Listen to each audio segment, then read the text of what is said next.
Thanks for stopping by my channel. So today's video, I'm going to be coloring this flower, this chrysanthemum flower. I've been working on this page for the last week or so, on and off.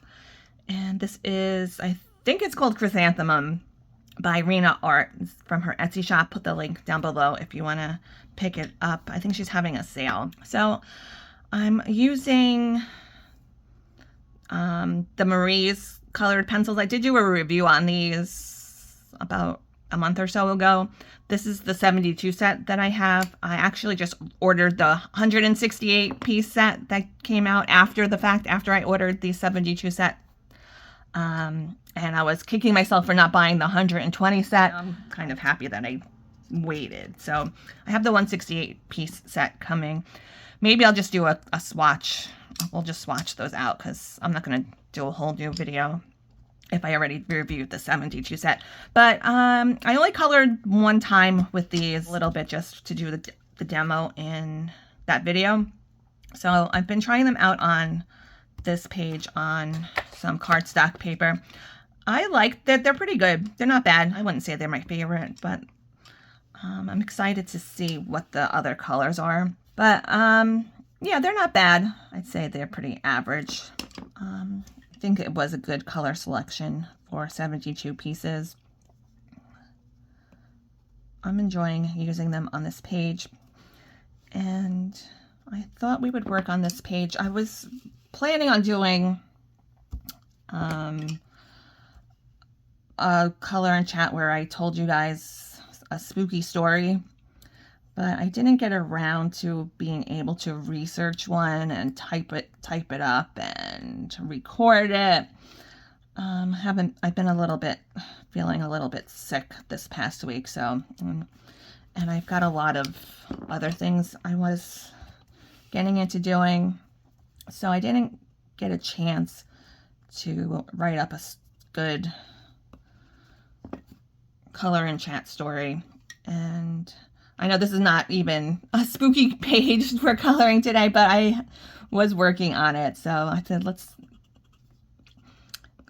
finish it up, try or do some of it on camera. I think I'm just gonna be working on this flower today. I'm gonna try and color the whole, like I'm gonna try not to speed it up, because I know I've had some people ask me to do videos where I'm coloring like in real time, which I usually don't, just because it takes so long for me to color stuff that if you were watching me in real time, it would be like the equivalent of watching paint dry, in my opinion. And I don't have that much room on my phone, you know, so I usually like to speed it up and get to the end results within at least 30 minutes or so. I'm sure if you follow me, you've heard me say it's very difficult for me to color and chat at the same time. Like right now, I'm having a really hard time right now, even just this like simple kind of coloring. It's like repetitive coloring that I'm doing here on this flower. So I've been listening to Britney Spears' book, her new book. Have any of you guys read the book, or are you listening to it on Audibles? I downloaded a free trial of Audibles just because I wanted to hear the book. And I'm not even, like, because I didn't want to spend $20. I think it's $20 for the Audible version. I was like, I want to find out what's in the book, but I don't want to pay $20 to find out, because I'm sure most of it's going to be leaked, or it's already before the book even came out. I think a lot of it, I saw most of it on TikTok and YouTube and stuff. So, but I was still interested in hearing it or reading it. My attention span for reading is totally gone. I used to read a lot, and I wasn't thinking that I would like Audibles or books. I'm going to say like books on tape and sound like an old lady. I know people don't listen to books on tape anymore. People don't even have tapes. But I had never really been able to get into it because I never knew what to do with myself while I'm listening. I'm just like, what am I supposed to be doing? Just sitting here staring into nothingness, listening to a book. So I never really got into it. And plus, I have my mind will wander if I get bored, or even if I'm listening to someone talk, my mind wanders and I can't concentrate listening to someone talking usually. So, I guess that was before I started coloring. So now that I've been listening to it and coloring at the same time, I think was the missing piece, because coloring is not really that like mentally taxing, where you can't listen to something, because I'll watch TV and listen to the TV, and I'm not actually watching TV as I'm coloring. But I think it's a perfect match for me. So I think I'm going to continue with this Audible subscription, maybe. I also downloaded the Slayer, I don't know what it's called, but it's the new Buffy the Vampire Slayer one, where they have some of the cast. It's like a continuation. It's like a Buffyverse story, I think, or something. So I got that one too. You get 2 free credits to try Audibles for a month. I know this sounds like I'm doing a commercial for Audibles, but it's not. I just kind of got into it because I wanted to find out what was in Britney Spears' book. And I have about 2 hours left of the book. So I'm going to turn it on and listen to it while I'm coloring this flower, finishing up this flower. So you're not going to be hearing too much more talking from me. I'm going to try and concentrate on coloring this flower.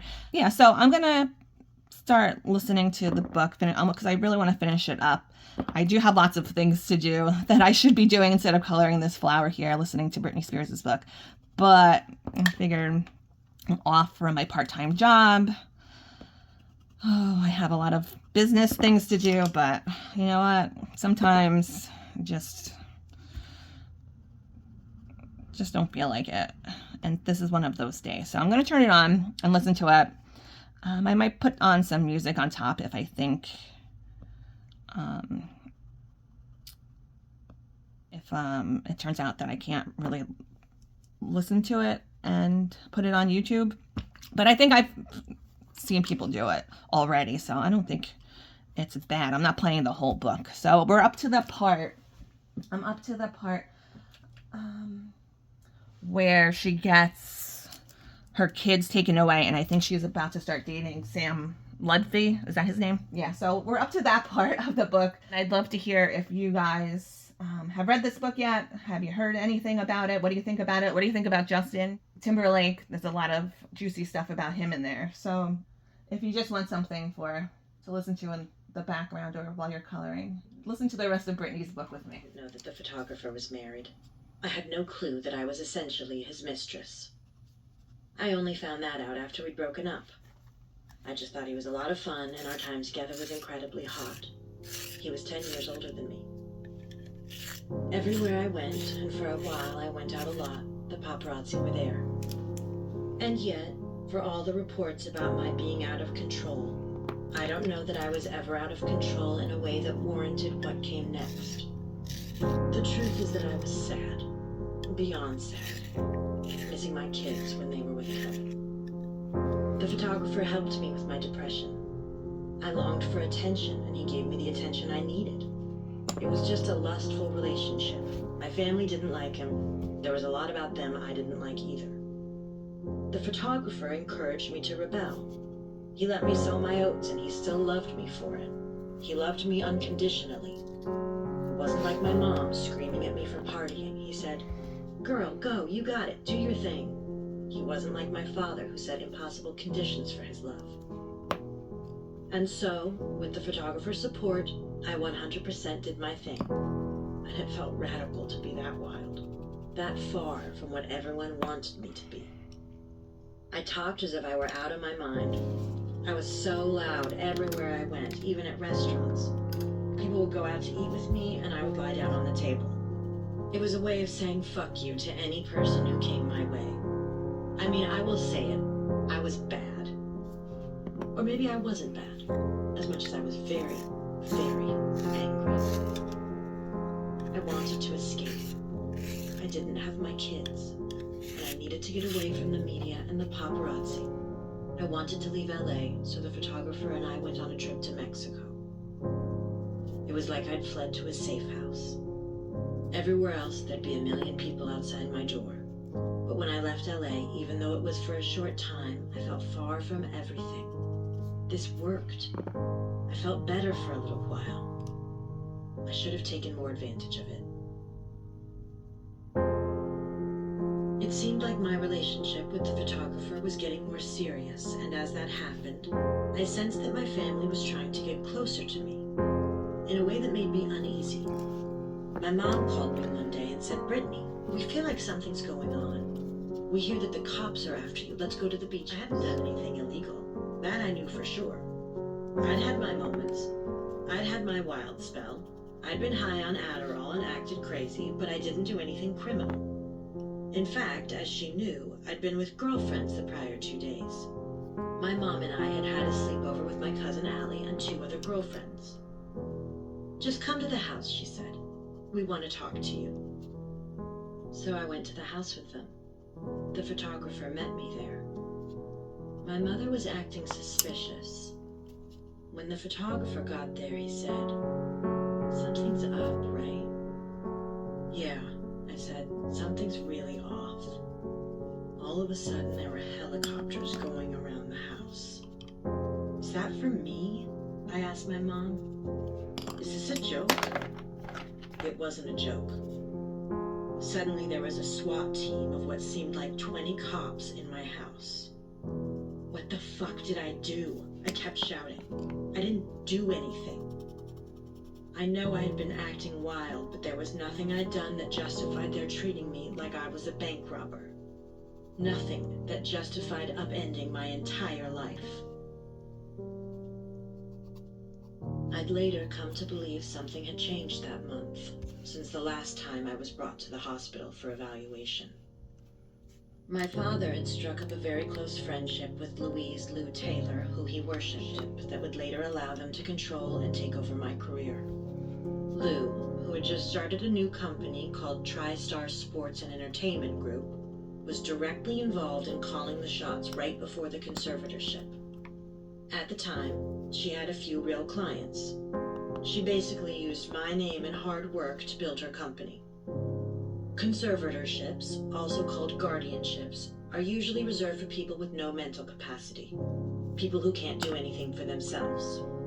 But I was highly functional. I had just done the best album of my career.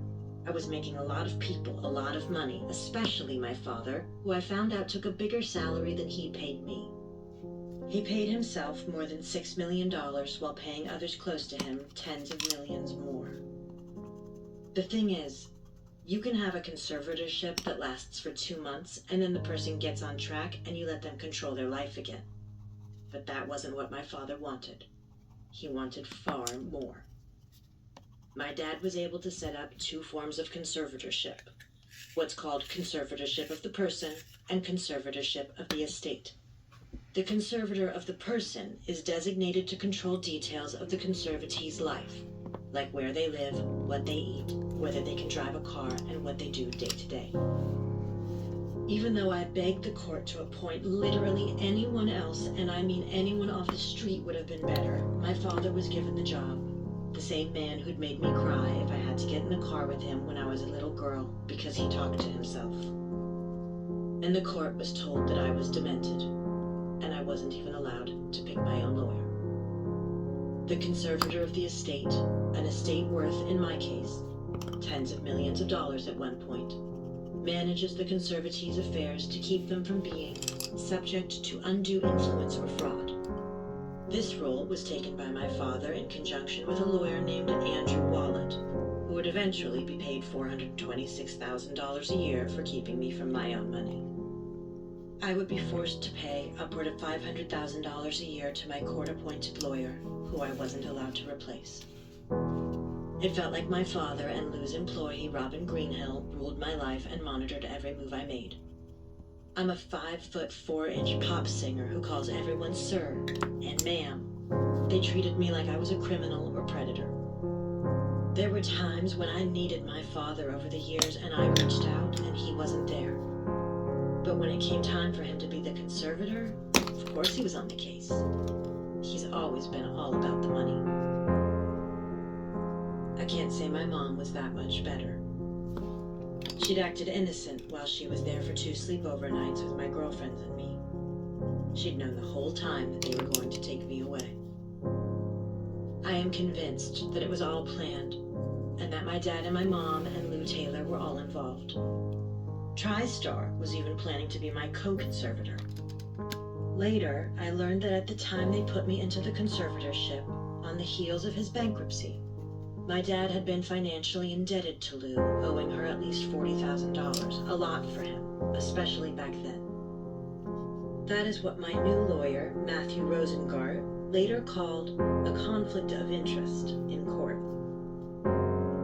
Soon after I was brought to the hospital against my will, I was informed that the conservatorship papers had been filed.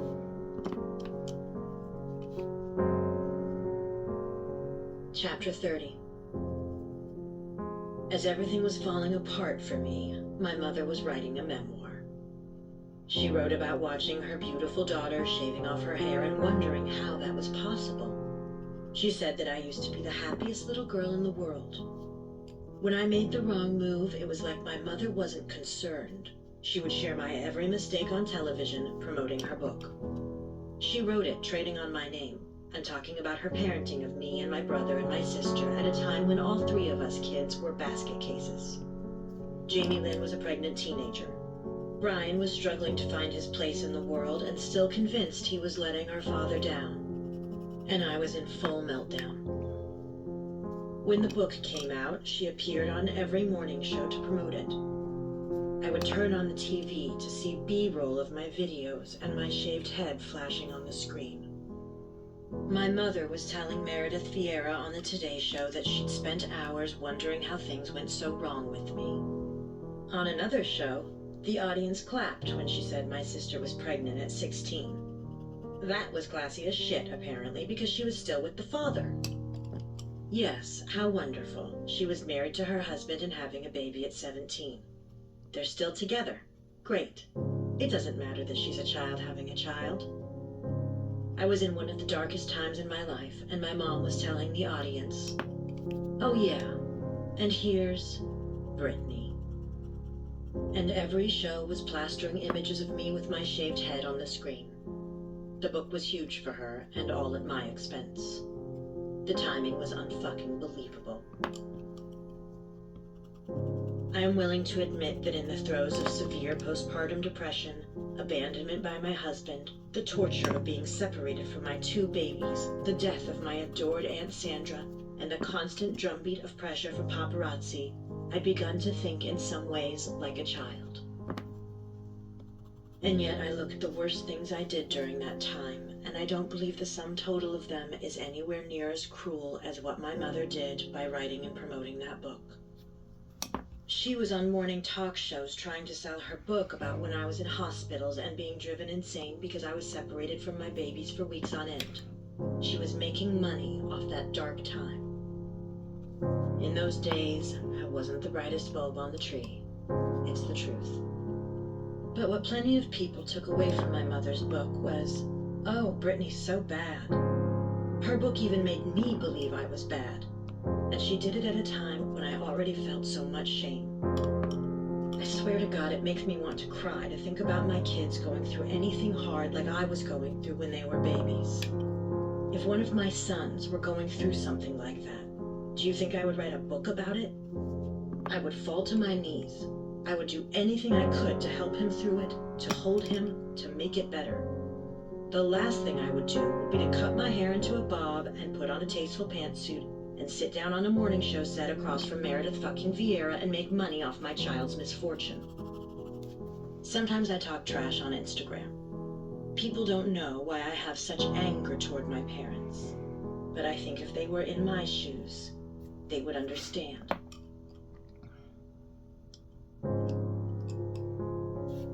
Chapter 31. The conservatorship was created supposedly because I was incapable of doing anything at all.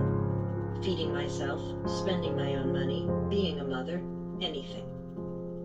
So why was it that a few weeks later, they had me shoot an episode of How I Met Your Mother and then sent me on a grueling world tour? After the conservatorship started, my mom and my brother's girlfriend got short haircuts and went out to dinner drinking wine. Paparazzi were there taking their picture. It all felt set up. My dad took my boyfriend away and I could not drive. My mom and dad took my womanhood from me. It was a win-win for them. I remained shocked that the state of California would let a man like my father, an alcoholic, someone who declared bankruptcy, who'd failed in business, who terrified me as a little girl, control me after all my accomplishments and everything I had done. I thought about advice my father had given me over the years that I'd resisted, and I wondered if I'd be able to resist anymore. I knew musicians who did heroin, got in fistfights, threw TVs out of hotel windows. Not only didn't I steal anything or hurt anyone or do hard drugs, I was keeping track of my tax deductions. Not anymore. My father shoved aside my bowl of receipts, setting up his things on the bar. "I just want to let you know," he said. "I call the shots. You sit right there in that chair, and I'll tell you what goes on." I looked at him with a growing sense of horror. "I'm Britney Spears now," he said.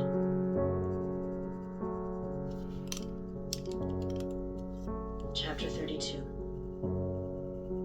On the rare occasion that I went out, like to my agent and friend Cade's house for a dinner party, the security team would sweep through the house before I arrived to make sure there was no alcohol or any drugs, even Tylenol there. No one at the party was allowed to drink until I left. The other guests were all very good sports about it, but I sensed that the second I left was when the real party started. When someone wanted to date me, the security team who answered to my father would run a background check on him, make him sign an NDA, and even have him submit to a blood test. And my father said I couldn't see the photographer I had been dating ever again, too. Before a date, Robin would tell the man my medical and sexual history. To be clear, this was before the first date. The whole thing was humiliating, and I know the insanity of this system kept me from finding basic companionship, having a fun night out, or making new friends, let alone falling the way I was brought up by him. I had known from the jump that it would be an actual nightmare to have him in charge. The thought of my father taking over any aspect of my life had filled me with fear. But taking over everything? It was just the worst thing that could possibly ever happen to my music, my career, and my sanity. Pretty quickly, I called the weird-ass lawyer the court had appointed for me and asked him for help. Incredibly, he was all I really had, even though I hadn't chosen him. I had been told that I couldn't hire anyone new because my lawyer had to be court-approved. Much later, I would come to find out that was bullshit. I didn't know for 13 years that I could have gotten my own lawyer. I felt that the court-appointed lawyer didn't seem eager to help me understand what was going on or to fight for my rights. My mother, who is best friends with the governor of Louisiana, could have put me on the phone with him, and he would have told me I could get my own lawyer. But she kept it a secret. Instead, she got a lawyer for herself, just so she could get off on fighting with my dad like she did when I was younger. At various times, I pushed back, especially when my father took away access to my cell phone. I would be smuggled a private phone and try to break free, but they always caught me. And here's the sad, honest truth. After everything I had been through, I didn't have a lot of fight left in me. I was tired, and I was scared, too. After being held down on a gurney, I knew they could restrain my body anytime they wanted to. They could have tried to kill me, I thought. I started to wonder if they did want to kill me. So when my father said, "I call the shots," I thought, this is too much for me. But I didn't see a way out. So I felt my spirit retreat, and I went on autopilot. If I play along, surely they'll see how good I am, and they will let me go. And so I went along with After I'd married Kevin and had my kids, Felicia was still there a little bit. I had always adored her, but once I stopped touring and started working less, we fell out of touch. There was some talk of Felicia's coming back on board for the circus tour, but somehow I never did have her as my assistant again. I later learned that my dad told her I didn't want her to work for me anymore, but I never said that. If I had known she wanted to do something for me, I never would have told her no. Without my knowledge, my father was keeping her from me. I never saw some of my really close friends ever again. Still haven't to this day. It made me shut down psychologically even more than I had before. My parents had some old friends from home come visit me to make me feel better. No thanks, they said. I mean, I loved them to death, but they had kids now and they'd moved on with their lives. Their coming to see me felt more like sympathy than a social call. Help is good, but not if it's not asked for. Not if it doesn't feel like it's a choice. It's difficult for me to revisit this darkest chapter of my life and think about what might have been different if I'd pushed back harder then. I don't at all like to think about that, not whatsoever. I can't afford to, honestly. I've been through too much. And when the conservatorship happened, it was true that I had been partying. My body couldn't physically take that anymore. It was time to calm down. But I went from partying a lot to being a total monk. Under the conservatorship, I didn't do anything. At Robin's direction, security guards handed me prepackaged envelopes of meds and watched me take them. They put parental controls on my iPhone. Everything was scrutinized and controlled. Everything. I would go to sleep early, and then I would wake up and do what they told me again. And again. And again. It was like Groundhog Day. I did that for 13 years. If you're asking why I went along with it, there's one very good reason. I did it for my kids. Because I played by the rules, I was reunited with my boys. It was an ecstatic experience getting to hold them again. When they fell asleep next to me that first night we had back together, I felt whole for the first time in months. I just stared at them sleeping and felt so lucky. To see them as much as possible, I did everything I could to appease Kevin. I paid his legal bills, plus child support, plus thousands more a month so the kids could come along with me on the circus tour. Within the same short period of time, I appeared on Good Morning America, did the Christmas tree lighting in Los Angeles, shot a segment for Ellen, and toured through Europe and Australia. But again, the question was nagging me. If I was so sick that I couldn't make my own decisions, why did they think it was fine for me to be out there smiling and waving and singing and dancing in a million time zones a week? I'll tell you one good reason. The circus tour grossed more than $130 million. Lou Taylor's company, TriStar, got 5%. And I learned, after the conservatorship, that even when I was on hiatus in 2019 and money wasn't coming in, my father paid them an extra minimum flat fee, so they were paid hundreds of thousands of dollars more. My father got a percentage too, plus, throughout the conservatorship, about $16,000 a month, more than he'd ever made before. He profited heavily from the conservatorship, becoming a multimillionaire. My freedom in exchange for naps with my children. It was a trade I was willing to make. There is nothing I love more, nothing more important to me on this earth than my children. I'd lay down my life for them. So I thought, why not my freedom?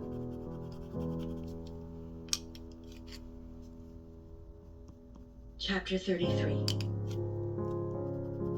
How do you cling to hope? I had resolved to go along with the conservatorship for the sake of my sons, but being in it was really hard. I knew there was something more inside me, but I felt it dimming every day. Over time, the fire inside me burned out. The light went out of my eyes. I know that my fans could see it. although they didn't understand the full scope of what had happened because I was so tightly controlled.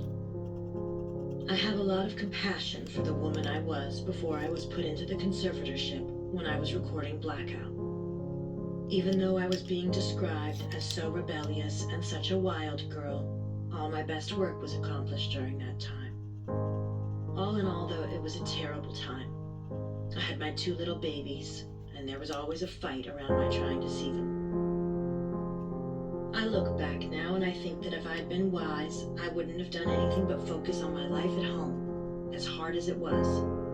At the time, Kevin would say, "Well, if you meet me this weekend, we'll have a 2-hour meeting, and we'll do this, and we'll do that, and I might let you see the boys a little bit more." Everything was almost like a deal with the devil for me to get what I wanted. I was rebelling, yes, but I can see now that there's a reason why people go through rebellious times.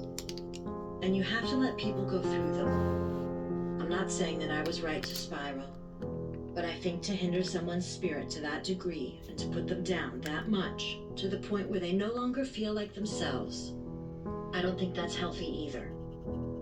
We, as people, have to test the world. You have to test your boundaries to find out who you are, how you want to live. Other people, and by other people, I mean men, were afforded that freedom. Male rockers were rolling in late to award shows, and we thought it made them cooler. Male pop stars were sleeping with lots of women, and that was awesome. Kevin was leaving me alone with 2 babies when he wanted to go smoke pot and record a rap song, Popozão, slang for big ass in Portuguese. Then he took them away from me, and he had Details magazine calling him Dad of the Year. A paparazzo who stalked and tormented me for months sued me for $230,000 for running over his foot with my car one time when I was trying to escape from him. We settled, and I had to give him a lot of money. When Justin cheated on me and then acted sexy, it was seen as cute. But when I wore a sparkly bodysuit, I had Diane Sawyer making me cry on national television, MTV making me listen to people criticizing my costumes, and a governor's wife saying she wanted to shoot me. I'd been eyeballed so much growing up. I'd been looked up and down, had people telling me what they thought of my body since I was a teenager. Shaving my head and acting out were my ways of pushing back. But under the conservatorship, I was made to understand that those days were now over. I had to grow my hair out and get back into shape. I had to go to bed early and take whatever medication they told me to take. If I thought getting criticized about my body in the press was bad, it hurt even more from my own father. He repeatedly told me I looked fat and that I was going to have to do something about it. So every day I would put on my sweats and I would go to the gym. I would do little bits of creative stuff here and there, but my heart wasn't in it anymore. As far as my passion for singing and dancing, it was almost a joke at that point. Feeling like you're never good enough is a soul-crushing state of being for a child. He drummed that message into me as a girl, and even after I'd accomplished so much, he was continuing to do that to me. "You ruined me as a person," I wanted to tell my father. "Now you're making me work for you. I'll do it, but I'll be damned if I put my heart into it." I became a robot, but not just a robot, a sort of child robot. I had been so infantilized that I was losing pieces of what made me feel like myself. Anything that my father or my mother told me to do, I would reject. My pride as a woman wouldn't let me take it seriously. The conservatorship stripped me of my womanhood, made me into a child. I became more of an entity than a person on stage. I had always felt music in my bones and my blood. They stole that from me. If they'd let me live my life, I know I would have followed my heart and come out of this the right way and worked it out. 13 years went by with me feeling like a shadow of myself. I think back now on my father and his associates having control over my body and my money for that long, and it makes me feel sick. Think of how many male artists gambled all their money away, How many had substance abuse or mental health issues? No one tried to take away their control over their body and money. I didn't deserve what my family did. I accomplished a lot during the time when I was supposedly incapable of taking care of myself. In 2008, I won more than 20 awards, including a Cosmopolitan Ultimate Woman of the Year award. At the VMAs, just 1 year after I'd been mocked for my Gimme More performance, I won 3 Moonmen. My video, Piece of Me, won every category it was nominated in, including Video of the Year. I thanked God, my sons, and my fans for standing by me. I sometimes thought that it was almost funny how I won those awards for the album I made while I was supposedly so incapacitated that I had to be controlled by my family. The truth was, though, when I stopped to think about it for very long, it wasn't funny at all.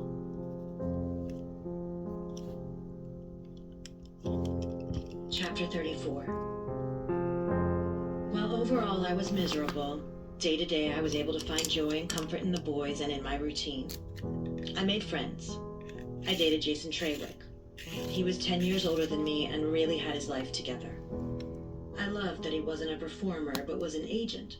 So he knew the business and understood my life. We ended up dating for 3 years. When we went out together, he was hyper-vigilant. I knew I could be clueless sometimes. I'm not clueless anymore. Now I'm basically a CIA agent. He was always scoping everything out, obsessively controlling situations. I'd been around the paparazzi so much that I knew what was up. I knew the deal. So to see him in a suit, working at this huge agency, getting in the car with me, I felt he was almost too aware of who I was. He cared too much about managing things. I was used to photographers swarming me on the streets, and I hardly noticed them anymore, which I suppose isn't really good either. We did have a great relationship. I felt a lot of love for him and from him. I was still messed up psychologically from everything that had happened with Kevin and my kids, and from living under the strictures of the conservatorship my father had set up. I had a place in Thousand Oaks, California. My kids were young at the time, and my father was still in charge of my life. Even though I was on a break after the Femme Fatale tour, my father second-guessed every little thing I did, including what I ate. It puzzled me that my mom never said anything about it. My parents got back together in 2010, 8 years after their divorce. And I felt so betrayed by the state of California. My mom seemed to love that because of the conservatorship, my dad now had a real job. When my father told me I couldn't have dessert, I felt that it was not just him telling me, but my family and my state. Like I was not allowed legally to eat dessert because he said no. Eventually I started to ask myself, wait, where am I? Nothing really made sense anymore. Feeling like I needed more direction, I decided to go back to work. I tried to occupy myself by being productive. I began appearing on more TV shows, including in 2012 as a judge on The X Factor. I think a lot of people are really professional on TV, like Christina Aguilera and Gwen Stefani. When the camera is on them, they thrive, and that's great. I used to be able to do that when I was younger, but again, I feel like I age backward when I'm afraid. And so I got to where I was very, very nervous if I knew I had to be on air, and I didn't like being nervous all day long. Maybe I'm just not cut out for that anymore. I've accepted that now, and it's okay. I can tell people who try and push me in that direction no. I've been forced into things I didn't want to do and been humiliated. It's not my thing at this point. Now, if you got me a cute cameo on a fun TV show where I'm in and out in a day, that's one thing. But to act skeptical for 8 hours straight while judging people on TV? No thank you. I absolutely hated it. It was around that time that I got engaged to Jason. He got me through a lot of things. But in 2012, not long after he became my co-conservator, my feelings changed. I couldn't see it then, but I see now that having him tied up with the organization controlling my life might have played a part in draining the romance out of our relationship. There came a point when I realized I didn't have any bad feelings toward him, but I also didn't love him anymore. stopped sleeping in the same room with him. I just wanted to cuddle my kids. I felt such a bond with them. I literally closed the door to him. My mom said, "That is hateful." "I'm sorry, I can't help it," I said. "I don't love him anymore like that." He broke up with me, but I didn't care because I'd fallen out of love with him. He wrote me a long letter and then he disappeared. He resigned as my co-conservator when our relationship ended. To me, it seemed that he had something of an identity crisis. He put colored streaks in his hair and went to the Santa Monica Pier and rode bikes every day with a bunch of tattooed dudes. Hey, I get it. Now that I'm in my 40s, I'm going through my own identity crisis. I think it was just time for us to part ways. The tours under the conservatorship were strictly sober, so we weren't allowed to drink. Once I ended up with most of the same dancers as Christina Aguilera. The dancers and I met up with Christina in Los Angeles. She seemed pretty messed up, but the dancers and I wound up swimming in a beautiful pool and sitting in a jacuzzi. It would have been nice to have drinks with them to get rebellious, sassy, fun. I wasn't allowed to do that because my life had become a Sunday school Bible church camp under the conservatorship. In some ways, they turned me into a teenager again. In other ways, I was a girl. But sometimes I just felt like a trapped adult woman who was pissed off all the time. This is what's hard to explain. How quickly I could vacillate between being a little girl and being a teenager and being a woman because of the way they had robbed me of my freedom. There was no way to behave like an adult since they wouldn't treat me like an adult. So I would regress and act like a little girl. But then my adult self would step back in. Only my world didn't allow me to be an adult. The woman in me was pushed down for a long time. Okay, guys, so we're finishing up this video. We listened to Britney's book for a little while, probably about 30 minutes or so. Let me know if you want to continue on with this page. Maybe we can color a little bit more. What is this part of the flower called? The stems, or maybe her hair a little bit. My hand, from rubbing over like some of the parts where I didn't color yet, it's rubbing off the ink from the printer. I always have that problem a lot. I think it's because I'm left-handed, but I do like how she's coming out so far. I don't know when my 168 set will be arriving, probably in a week or so. I ordered them a few days ago, so I ordered them from Temu, so they are usually pretty fast. Let me know if you guys are interested in listening to more audiobooks with me, and I hope you guys all have a really great rest of your day. Happy coloring, and I'll see you guys next time.